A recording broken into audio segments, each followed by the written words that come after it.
যে আস্থার পরিবেশ তৈরি করা বিনিয়োগ কর্মসংস্থান তৈরির একটি বড় অন্যতম শর্ত যে আস্থা না থাকলে আসলে কেউই আসবে না। সেটি আসলে নির্বাচিত সরকার ছাড়া এই অন্তর্বর্তী সরকারের জন্য খুব খুব চ্যালেঞ্জের হবে কি? ধন্যবাদ। অ্যাকচুয়ালি তো তাই। এই সরকার তো কিছু লোক শাসন ভার গ্রহণ করছে এবং তারা তত্ত্বাবধায়ক সরকার হিসেবে আছে। তাদের তো রুট লেভেলের কোনো কর্মী বাহিনী নাই। কর্মী বাহিনী বলতেই হলো তাদের সরকারি বাহিনী, যেই বাহিনীটা গত 18 বছরে লালায়িত পালিত হয়ে সেখানে জন্ম নিয়েছে 18 বছর আগে। এখন তারা যুবক যুবতী হয়ে গেছে। এই যুবক যুবতীদের সাথে কিভাবে ফাইট করবে 6 মাসের একজন তত্ত্বাবধায়ক সরকার? এই রাজনৈতিক দুঃস্বতার কারণে আমাদের দেশটাকে পিছনে গেছে। দেখেন, একটা এক্সাম্পল দিই। ইনু সাহেবরা ছিলেন, রাশেদ খান মেননরা ছিলেন, এরা কি বলতেন? রাজনীতি করতেন জনগণের জন্য, মানে রুট লেভেলের সাধারণ মানুষের জন্য, যারা নিগৃহীত হইতেন তাদের জন্য, এই টাইপের লোকদের দেশের মানুষের জন্য তারা করতেন। আর তারা এই গত সরকারের সাথে থেকে তাদের দেখেন ব্যাংক অ্যাকাউন্ট কতগুলি তদন্তে বের হচ্ছে, এখন কত শত শত কোটি টাকার লেনদেন হয়েছে। এই তো হলো চরিত্র। এখন এই চরিত্রের লোকেরা যখন রাজনীতিতে সরকারের সাথে ইনভলভ হয়, তখন এরা কিছু ব্যবসায়ী তৈরি করে। ব্যবসা তো টাকা হইলেই তো মনে করে যে একজন ব্যবসায়ী নাম দিল, কিন্তু প্রকৃত ব্যবসায়ী তো তৈরি হয় না। ব্যবসায়ী হবে কি? ওই রুট লেভেলে একটা পান দোকানদার, একটা মুদির দোকানদার, ওই গ্রাম লেভেলের যিনি চাউল বিক্রি করেন, তার এই লেভেলের হলো ব্যবসায়ীরা যদি ভালো থাকে তারপর হলে আস্তে আস্তে উপর উঠবে। কিন্তু উপরটা তো আপনি আগেই বন্ধ করে দিয়েছেন। ব্যাংকে ঋণ নিয়ে টাকা পাচার করে দিয়েছেন। ইন্ডাস্ট্রি নাম দেয় কিছু ইন্ডাস্ট্রি করছেন, 1000 কোটি টাকা 2000 কোটি টাকা লোন নিছেন, নেওয়ার পরে ইন্ডাস্ট্রি করছেন 500 কোটি টাকা দেয়া, আর হলো 2000 কোটি টাকা দেশের বাইরে পাচার করে দিয়েছেন। সরকার পরিবর্তন হবার পরে এখন যে ব্যাংকে থেকে গেছেন সেই ব্যাংকে আপনি রিশিডিউল করতে গেছেন। এর আগে রিশিডিউল অনেকবার করছেন। কিছু পরিচালকও তৈরি করছেন যারা রাস্তায় রিক্সা ভাড়া দেওয়ার মতো যোগ্যতা ছিল না, এমন অনেককে চিনি আমরা। তারা তখনকার সময়ের এই সরকারি বাহিনীর লোকদের সাথে সম্পর্ক রেখে ওইখানে পরিচালক হইলেন। দেখা গেল যে 100 কোটি টাকা তার ইন্টারেস্ট হয়েছে। সেই ইন্টারেস্টের ভিতরে টোটালি হয়তো 95 কোটি টাকা তাদেরকে মাফ করে দিয়েছেন। ওই 95 কোটি টাকার ভিতরে ভাগ ভটরা হয়েছে, আর 5 কোটি টাকাতে রিশিডিউল করছেন। এখন সেই ব্যাংক চলবে কেমনে? ব্যাংক ধীরে ধীরে ধীরে ধীরে পিছনের দিকে চলে গেছে, যার জন্য এত ব্যাংকগুলিকে শেষ হয়ে যাচ্ছে। এখন এই সমস্ত রিশিডিউল করতে পারেন না। এখন ইন্ডাস্ট্রি কতগুলি বন্ধ হয়ে যাচ্ছে, বেতন দিতে পারতেছেন না, তা শ্রমিকদের বিক্ষোভ হচ্ছে। সেগুলি আরও তলায় দেখেন কারা কারা কি করছে, কত হাজার কোটি টাকা লোন নিয়ে পাচার করছে। এখন সেই ইন্ডাস্ট্রি ওয়ার্কিং ক্যাপিটাল পর্যন্ত তাদের নাই, বারে বারে সেইভাবে। রাজনৈতিক দোষতার সাথে ব্যবসায়িক অবশ্যই রাজনৈতিক, মূলত নষ্ট রাজনীতি যদি যেই দেশে ভর করে, সেই দেশ পৃথিবীর কোনো ব্যাপারে কেউই আর আগাতে পারবে না। এই নষ্ট রাজনীতি যদি বন্ধ না হয় তাহলে হবে না। আপনি বর্তমান সরকারের কথা বলেন, বর্তমান সরকার যারা আছে তারা অর্ডার করলে তাদেরকে, সেই আমলাদেরকে যে এইগুলি করো, আমলারা যেইগুলি অভ্যাস তৈরি হয়ে গেছে সেই অভ্যাস কি রাতারাতি চেঞ্জ করতে পারবেন? তারা তো শুনতেছেন না। পুলিশ বাহিনীর লোকরা, বহু লোকরা শুনতেছেন না। যেটা হক ভাই বললেন যে পুলিশ বাহিনী পালিয়ে গেছে, কিসের জন্য? পৃথিবীর কোনো ইতিহাসে আছে পুলিশ বাহিনী কেন পালাবে?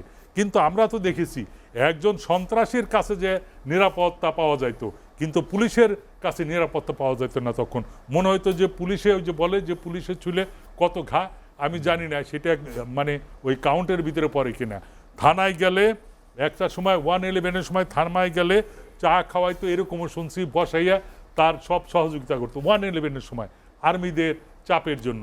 পরবর্তী সময়ে একটা কিছু হইলে সেইখানে বলতো যে আপনি লিখবেন, আপনি এইখানে জিডি করবেন, কাগজ নিয়ে আসেন কিনা। কাগজ নাই, দেন টাকা দেন, আমরাই করে দিচ্ছি, তারপরে এইটা করেন, এইরকম টাল বাহানা করতেন। এই তো আর মানুষের পুলিশের সার্ভিস হইতে পারে না, পাবলিক সার্ভিস হইতে পারে না।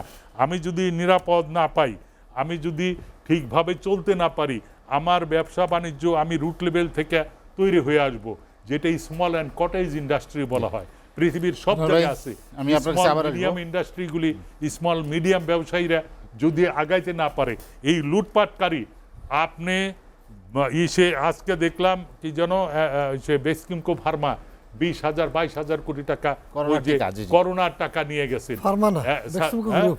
হ্যাঁ, বেক্সিমকো গ্রুপ। তাই ফার্মাটা সেই ভালো।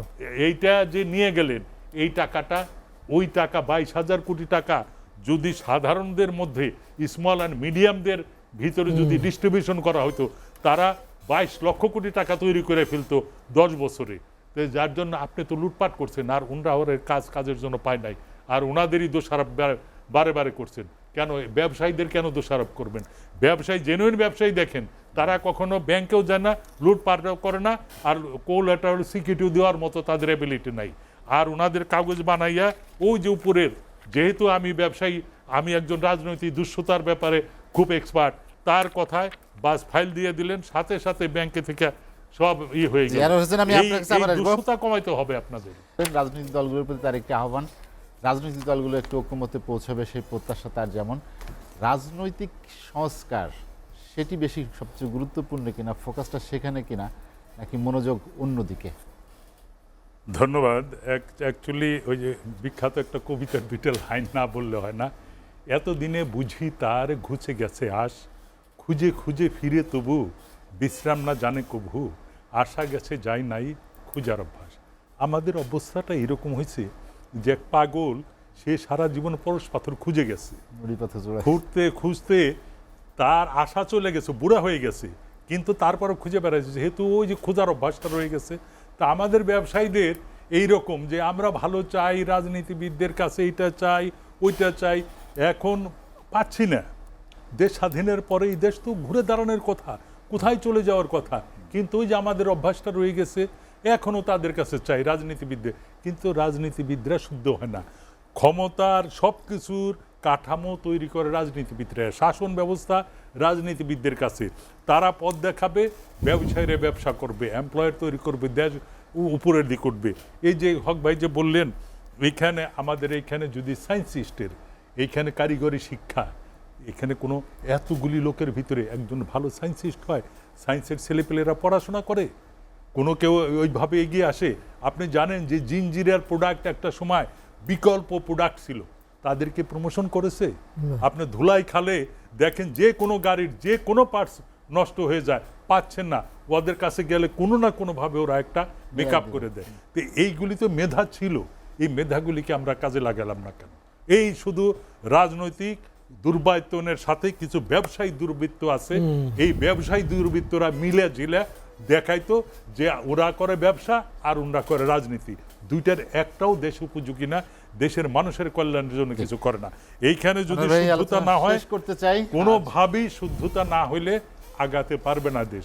আগে এদেরকে, এই যারা রাজনীতি করে, যারা দেশ চালাবে, এই দুর্বৃত্ত ব্যবসায়ীদেরকে পরিহার করতে হবে।